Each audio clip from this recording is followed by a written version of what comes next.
रही बात प्रधान जी की भी गिरफ्तारी जो हुई है और उसमें शायद मारपीट का कुछ प्रकरण था जिसमें उन 5 लोगों के साथ उनको जेल भेज दिया गया है। प्रधान जी के रहते वक्त अनुराग के पिताजी को एक साहस रहता था कि एक भाई व्यक्ति उनके साथ खुलकर अनुराग का समर्थन करता था।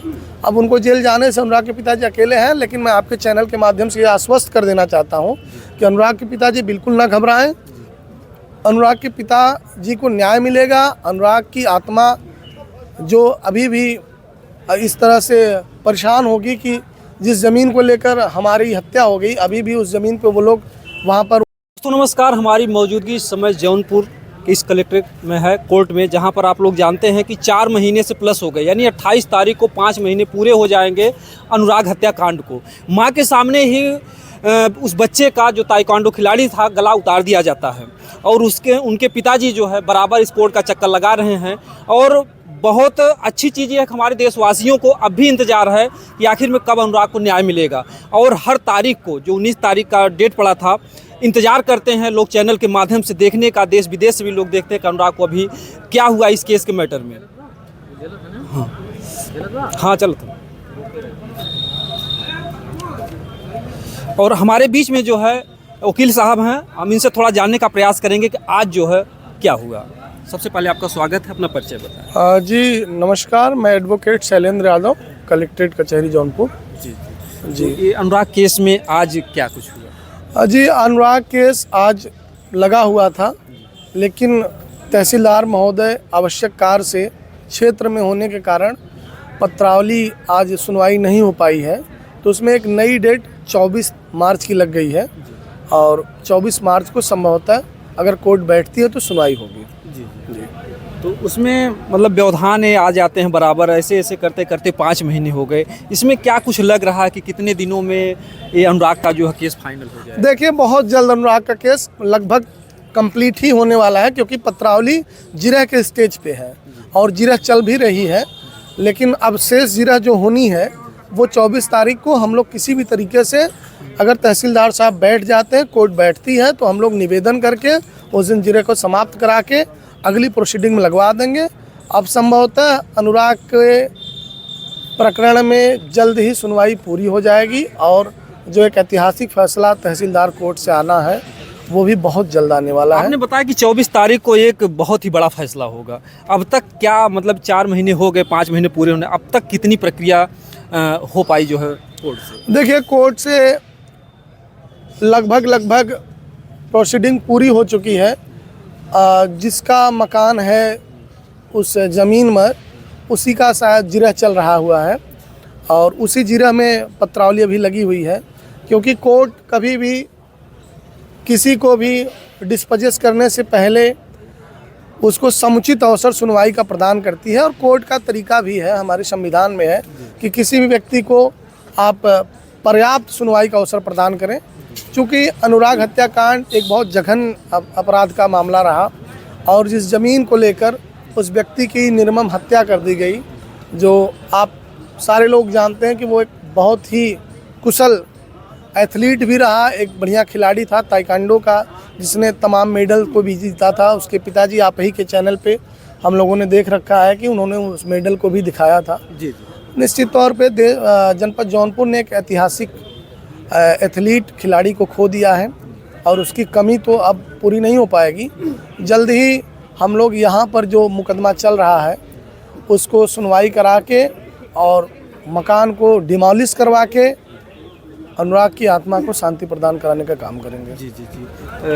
बीच में आपने देखा होगा कि प्रधान जी भी थे, इस मामले को बराबर देख रहे थे, उनको भी जेल हो जाती है और इसके बाद उनके पिताजी काफ़ी आहत हो जाते हैं। उनसे मुलाकात हुई आपकी, कुछ बातचीत हुई उनके पिताजी? और नहीं, अभी अनुराग के पिताजी से मेरी मुलाकात तो आज नहीं हो पाई है और इसके पहले भी 1-2 बार रनिंग मोड में मैं देखा हूँ, उनको बातचीत हो पाई थी, लेकिन व्यस्तता रहती है, हम लोगों को भी कोर्ट में तमाम काम रहता है।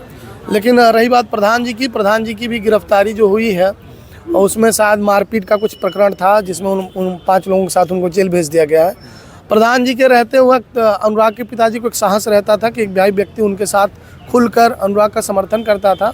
अब उनको जेल जाने से अनुराग के पिताजी अकेले हैं, लेकिन मैं आपके चैनल के माध्यम से ये आश्वस्त कर देना चाहता हूँ कि अनुराग के पिताजी बिल्कुल ना घबराएं।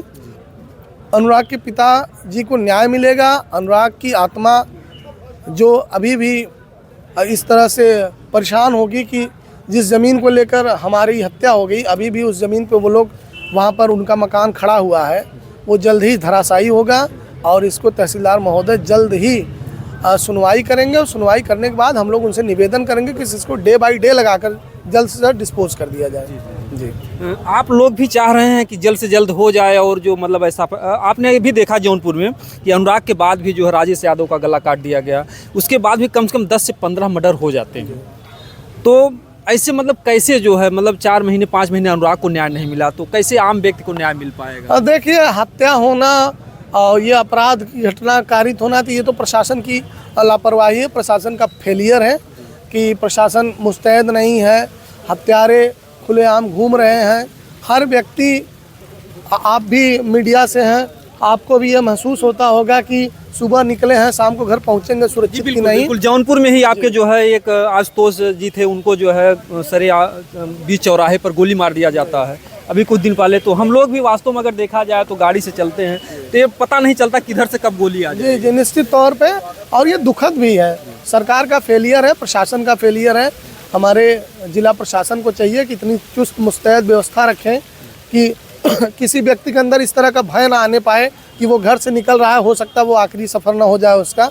और हर व्यक्ति को, भाई देखिए, मौत तो ये एक अटल सत्य है, लेकिन इस तरह से कि किसी की हत्या हो जाए, दुर्दांत हत्या हो जाए, गला काट दिया जाए, गोली मार दी जाए, ये इस पर शासन प्रशासन को भी बहुत एक्टिव रहना चाहिए।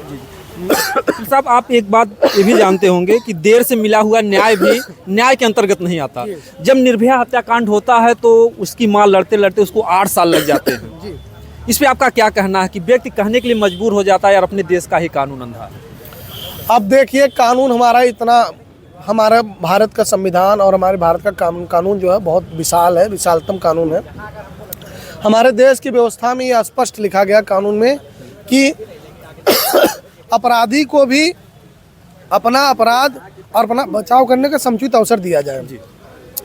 निर्भया हत्याकांड हो, अनुराग हत्याकांड हो, राजेश यादव हत्याकांड हो, मैं सारे से अपने को रिलेट करते हुए ये कहना चाहता हूँ कि अपराध का भी एक क्राइटेरिया होता है। एक जराइम अपराध है, एक जघन्य अपराध हो गया है कि भाई किसी को दिन दहाड़े हत्या कर दी जा रही है। इसीलिए सरकार ने फास्ट ट्रैक कोर्ट बनाई है कि इसमें जल्द से जल्द सुनवाई पूरी की जाए। लेकिन मैं फिर कहूँगा कि इसमें शासन प्रशासन और सरकार का फेलियर है कि इस तरह के भी अपराधी खुले घूम रहे हैं, उनको डर नहीं है। किसी को भी आसानी से वो कहीं भी हत्या कर दे रहे हैं, गला उतार दे रहे हैं, गोली मार दे रहे हैं।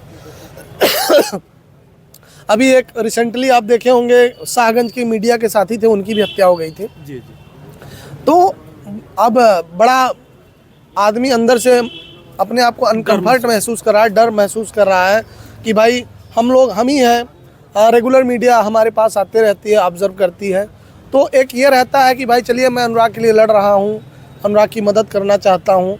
लेकिन जो अपराधी पक्ष है, निश्चित तौर पे भाई वो हमसे द्वेष रखेगा, किसी तरह से हमको वो टारगेट करना चाहेगा। जी।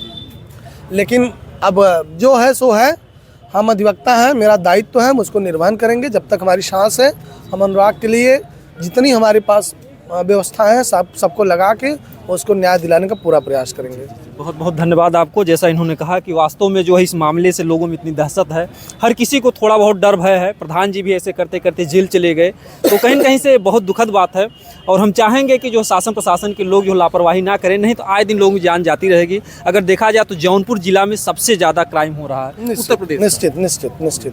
तो इस तरीके की घटना ना घटे और यहाँ जौनपुर जिले के जितने भी अधिकारी हैं वो ध्यान दें ताकि हर कोई अपने आप को सुरक्षित महसूस कर सके। आप लोग कमेंट बताइएगा। जय हिंद, जय भारत।